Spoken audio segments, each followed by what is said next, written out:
Normally about this time of the year, the tropics start to get a little more active, and it looks like 2011 running about the same as previous seasons, where we're starting to get more tropical systems developing over the central Atlantic and more tropical waves moving off the African coast, eventually reaching the Caribbean Sea. Now, we're still watching, we'll say what's left of Tropical Storm Gert as it continues to move off toward the northeast, still holding on to some stronger tropical storm force winds, but as you can see, it's pretty much falling apart on the satellite imagery.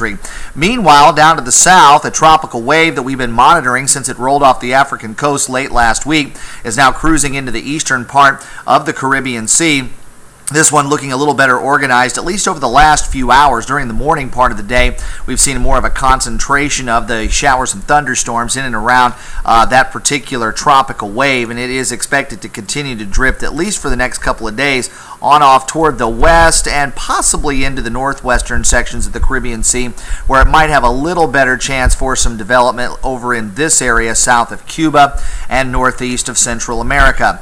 Meanwhile, most of the computer models that are following this particular disturbance do drag it generally off to the west, although there are a couple that sneak it through the Yucatan Channel and push it toward the Bay of Campeche. One of the main reasons for this to be in place is the possibility that a ridge of high pressure is going to remain pretty much in place here along the northern Gulf Coast. If that ends up being the case, then that should pretty much steer the tropical system, if it develops, well toward the west and keep it away from the northern Gulf Coast. In the meantime, that ridge of high pressure is still fairly strong here across the central part of the country, generally across the Lone Star State, and that's pretty much where it's been for the entire time this summer. Then we have more of a trough in the upper levels that's here across the middle part and eastern part of the country, and that's allowed for some dry air to come farther toward the south and move toward the Gulf Coast, and that's what suppressed some of the showers and thunderstorms yesterday,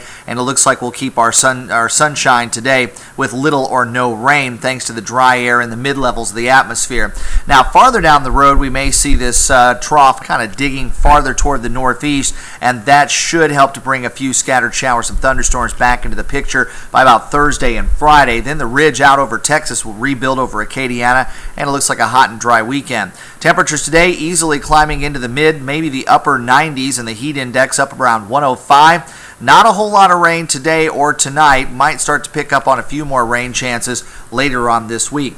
97 your high today, mostly sunny, very hot. Heat index today around 105. Overnight, partly cloudy and humid as lows will drop into the mid 70s. Tomorrow, mostly sunny, hot and humid, a high temperature 98.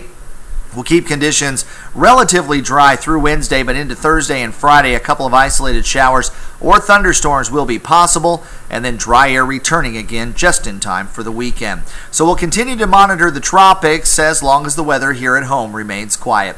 I'm meteorologist Dave Baker in the Storm Team 3 Weather Lab. Thanks for visiting KATC.com.